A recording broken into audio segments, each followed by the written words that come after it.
కూతురు ఎదుగుతుందని సంతోషంగా ఉన్నా కాళ్లు పట్టి కిందకి లాగడానికి మాకొక ఆయన ఉన్నాడుగా.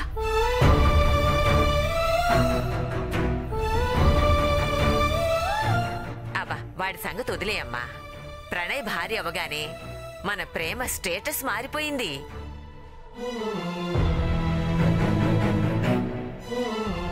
ఇప్పుడు తను కోటీశ్వరుల ఇంటి కోడలు. ఒక ప్రేమేంటి నానమ్మా, వీళ్ళందరూ కోటీశ్వర్లే.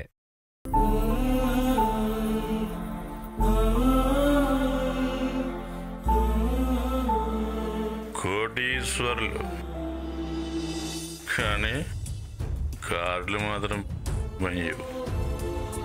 ప్రేమ నాదైనప్పుడు తన వాళ్ళందరూ నా వాళ్లే. సో అందరూ ఒకటే. అంతే కదమ్మా. అందరూ నా వాళ్ళనుకునే నీలాంటి గొప్ప మనసున్న అల్లుడు మాకు దొరకడమే పెద్ద ఆస్తి. మాకదే చాలు బాబు. నిజమేలే. అత్తామామల్ని వేధించుకు తినే అల్లుళ్ళున్న ఈ రోజుల్లో అమ్మాయి కుటుంబాన్ని తన కుటుంబంగా భావించుకునే పెద్ద మనసు ఈ రోజుల్లో ఎవరికుంటుంది? మా ప్రణయ్కి తప్ప. మరీ అంత గొప్పవాణ్ణి కాదులేనమ్మా. ఒక మనిషి గొప్పతనం చూసే వాళ్ళకే అర్థమవుతుంది. మీ నాన్నమ్మ అన్న మాటలు నిజం బాబు. నీలాంటి అల్లుడు దొరకడం మా అదృష్టం. అది సరేగాని నిన్న పిచ్చిదాని పుణ్యమాని కార్యం చెడిపోయింది. ఈరోజు మంచి ముహూర్తం చూసి శోభనానికి ఏర్పాట్లు చేయిద్దాం. వద్దులేండి అమ్మమ్మ. నిన్న జరిగిన దానికి మనసంతా బాగా డిస్టర్బ్ అయింది. మళ్ళీ ఇలాంటి కార్యక్రమాలు పెట్టొద్దు. అదేంటమ్మా అలా అంటావేంటి? వదిలేండి ఆంటీ. నిన్నటి దెబ్బకి బాగా డిస్టర్బ్ అయ్యాం. ఇప్పుడు ఎలాంటి ప్రోగ్రామ్స్ పెట్టొద్దు. మేము ఇంటికి వెళ్ళిపోతాం. అదేంటి బాబు, పెళ్ళయ్యాక అత్తగారింట్లో 3 రాత్రులు నిద్ర చేసి వెళ్ళాలి. ఒక్క రాత్రే సరిగ్గా గడవనివ్వలేదు. ఇంకా ఇక్కడే ఉండి మిమ్మల్ని ఇబ్బంది పెట్టలేను. ప్రేమ నువ్వన్నా చెప్పమ్మా, అది ఆచారం. ప్రణయ్దొక మాట నాదొక మాట ఉండదమ్మా.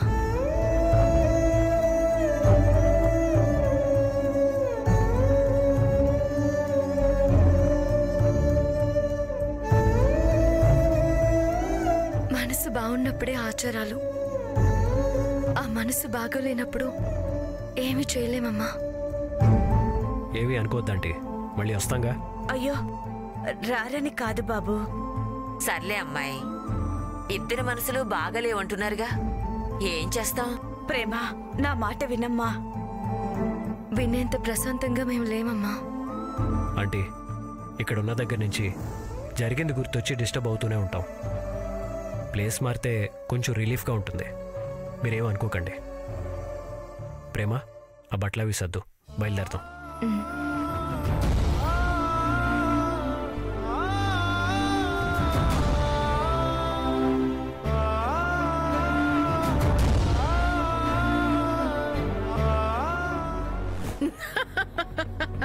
సూపర్ శివాగ్ని, చెప్పింది చెప్పినట్టుగా చేసావు.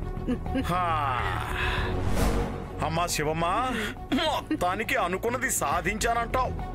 శోభనం జరగకుండా చెడగొట్టాలనుకున్నాను, చెడగొట్టాను. ఆ ప్రేమ ప్రణయ్కి దగ్గరైందంటే ఇక మనం ఏవీ చేయలేం. ఆ అవకాశం ఇవ్వకూడదనే కదా ఇలా ప్లాన్ చేసింది. అమ్మా, చేసిన పనికి చాలా ఆనందంగా ఉన్నట్టున్నావు. ఆనందం కాకపోతే ఇంకేంటన్నయ్యా? ప్రణయ్ పూర్తిగా దాని వశమయ్యాడంటే దాన్ని ఏం చెయ్యాలన్నా ప్రణయ్ అడ్డుగా నిలబడతాడు. ఆ ప్రమాదాన్ని ఊహించేలా చేశాను. ఇంతటితో అయిపోలేదమ్మా. ప్రేమకి ముందుంది ముసళ్ల పండగ. ఇది ఇలాగే కొనసాగాలి. దాని మొహంలో మళ్ళీ సంతోషం కనబడకూడదు. యుద్ధం ఆగాలి అంటే 1 చావాలి, 2 సంధి చేసుకోవాలి. ఈ యుద్ధాన్ని ఎలా ఆపాలనుకుంటున్నావు శివమ్మా? ప్రేమనేది చాలా చిన్న విషయం మావయ్య. దాంతో యుద్ధం అనేంత పెద్ద మాటలు మాట్లాడుతూ. అబ్బో, కాస్త కూడా తగ్గవుగా. ఆస్తి మనది కావాలి. దానికోసం ఏమైనా చేస్తాను. త్వరగా మన ఆస్తి మనకొస్తే చాలు. ఆస్తి మనకొస్తుందన్న నమ్మకం నీకుందంటావు. అందులో అనుమానం ఏముంది మావయ్య? మన ఊహలు ఒకలా ఉంటే వాస్తవాలు మరోలా ఉన్నాయి.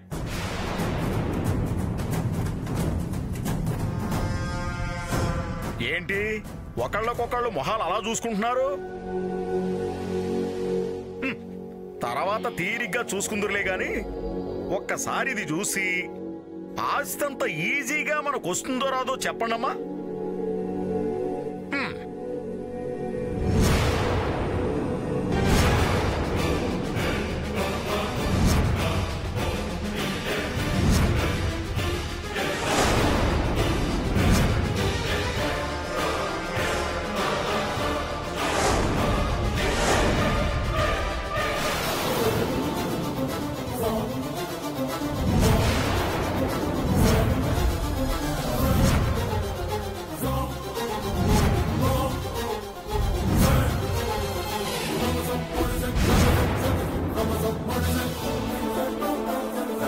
చెప్పమ్మా.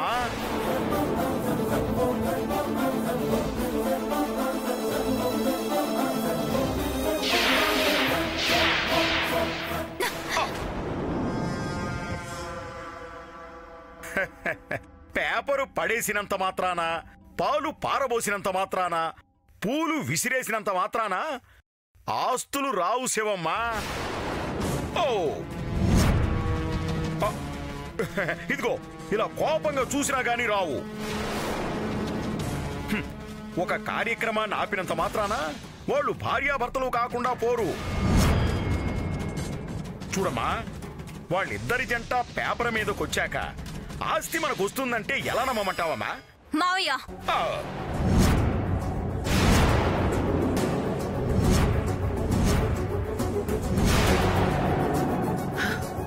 మీ మావయ్య అన్న దాంట్లో తప్పే ఉంది శివాగ్ని. ఇప్పుడు వాళ్ళిద్దరూ భార్య భర్త. ఆ ఆస్తికి వాళ్ళిద్దరూ గార్డియన్స్ అవుతారు. వాళ్ళని కాదని ఆస్తి మనదెలా అవుతుంది? వాళ్ళిద్దరూ భార్య భర్త అన్నంత వరకు ఆ ఆస్తి మనది కాదు. ప్రేమ ప్రేమగా ఉన్నంత వరకే ఆ ఆస్తి మీద ఆశపడచ్చు. కోట్ల రూపాయల ఆస్తి అక్కడుంది, తాళం ఆ ప్రేమ దగ్గరుంది. తెలివిగా తాళం తెచ్చుకోవాల్సింది పోయి మీరే ప్రణయ్ అనే కప్ప తగిలించారు. నమ్మకంగా ప్రణయ్ చెప్పిన మాటలు నమ్మి దెబ్బతిన్నాం. అలా అని ప్రతిసారి దెబ్బతినం కదా. నష్టం జరుగుతుంది శివాగ్ని, జాగ్రత్త పడాలి. లేదంటే మన కష్టానికి ఫలితం ఉండదు.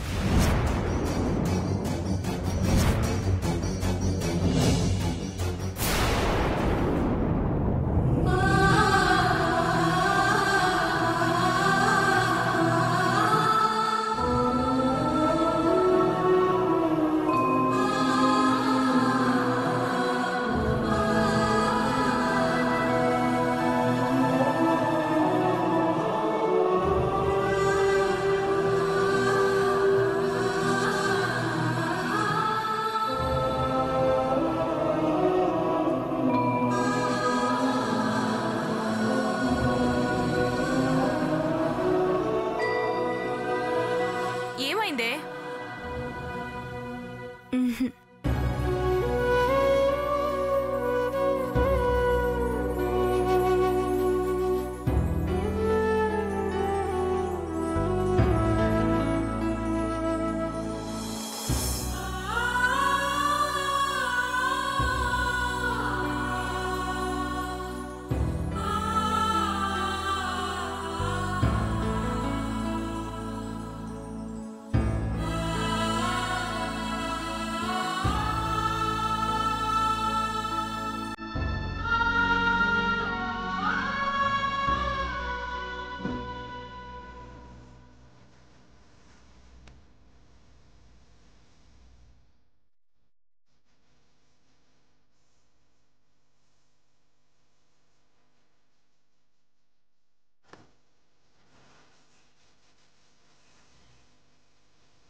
వెళ్ళొస్తానమ్మా.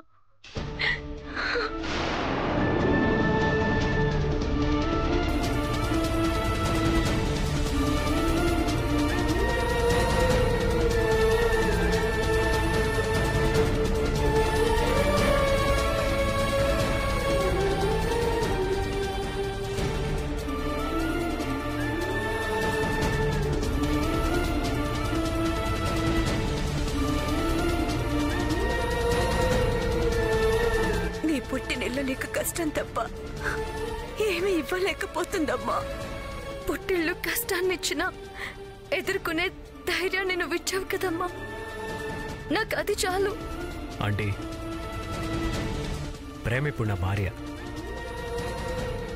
తనకే కష్టం రానివ్వను, కష్టంతో పుట్టింటికి రానివ్వను.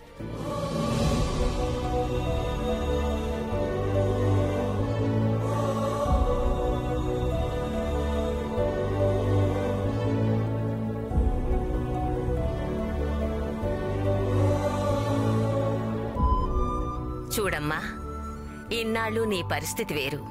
ఇప్పుడు నీకు కొండంత అండగా నా మనవడున్నాడు. బిడ్డను నవ్వుతూ అత్తవారింటికి సాగనంపమ్మా.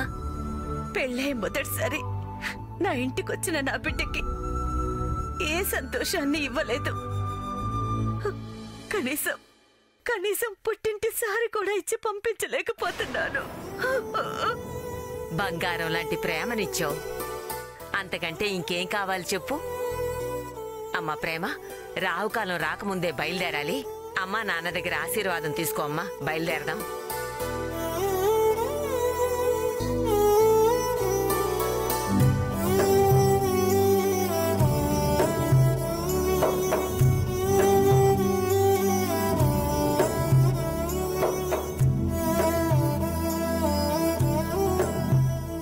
ఏమయ్యా, అమ్మాయి అత్తారింటికి వెళ్ళిపోతుంది. అప్పగింతలు చేయలేకపోయినా కనీసం ఆశీర్వదించి పంపయ్యా. లేవయ్యా.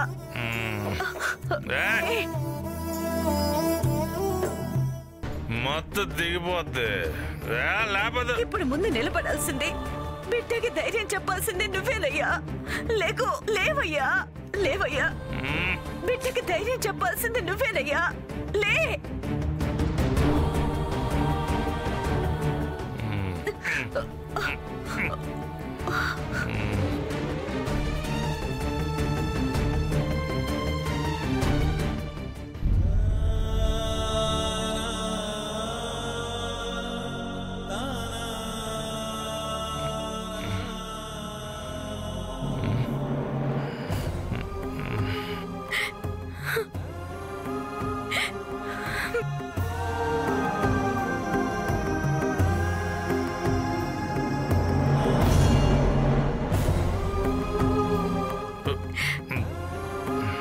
వెళ్ళొస్తాను నాన్న.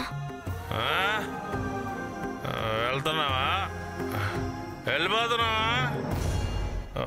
ఒక్క నిమిషం అమ్మా.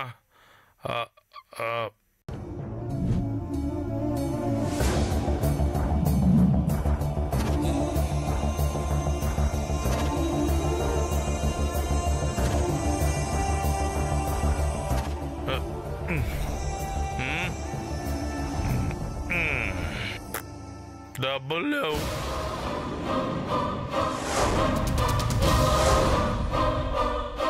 వెళ్ళిపోతున్నావుగా, చివరిసారి నాకు క్వార్టర్ కన్నా డబ్బులు ఇవ్వవా?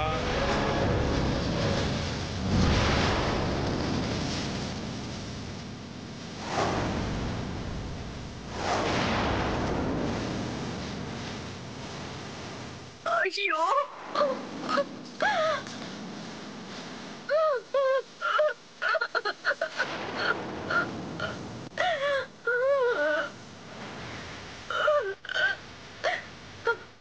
అత్తారింటికి పోయే బిడ్డకి ఆ కనుకనే ఈ కానుకనే ఇచ్చి పంపిస్తారు. నువ్వు నీ మందికి డబ్బులు అడుగుతున్నావే, సిగ్గులేదు? ఏ మనిషివయ్యా నువ్వు? చచ్చి. అమ్మా, నాన్ననేమనొద్దు.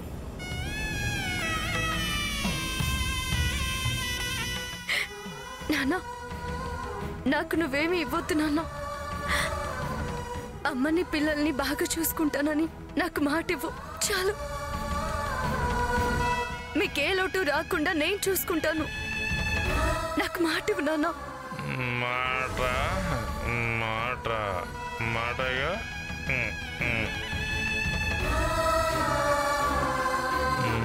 ఇస్తా, మాటగా ఇస్తా.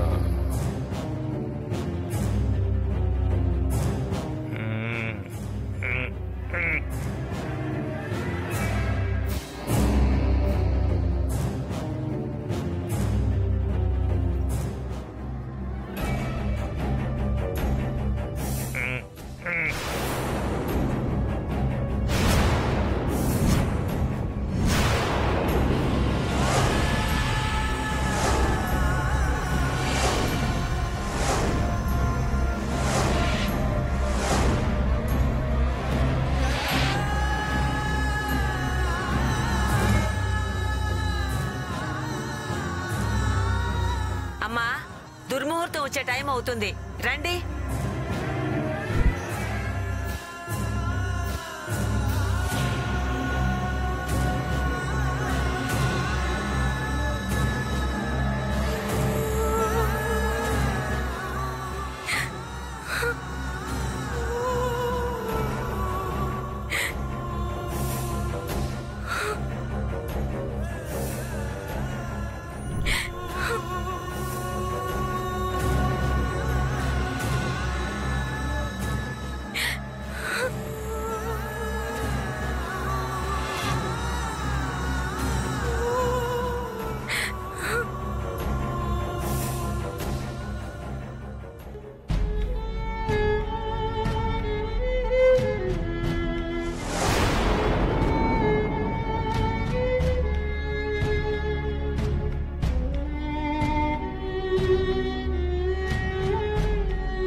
పదండి.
నువ్వు ఇక్కడున్నంత వరకు నీకు నీ పుట్టినిల్లు ఇవ్వగలిగేది కన్నీళ్ళేనమ్మా.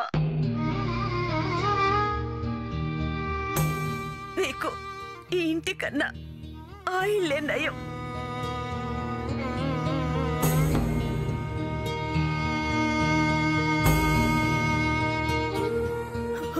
బాబు, తీసుకెళ్ళిపో బాబు, తీసుకెళ్ళిపో నా బిడ్డని.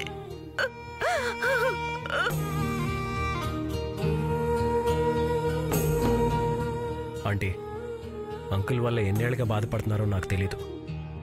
బట్ ఇప్పుడు మీకు మీ అల్లుడు ఉన్నాడు.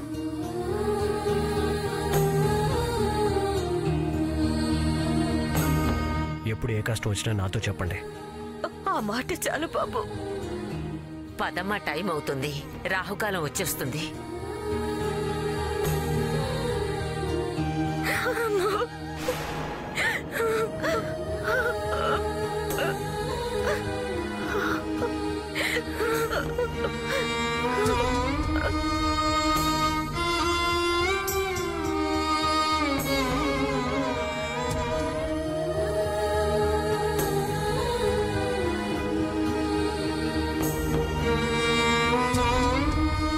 జాగ్రత్త అమ్మా.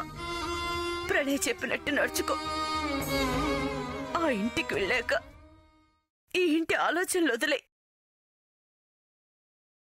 నువ్వు బాగున్నావంటే నాకదే చాలు.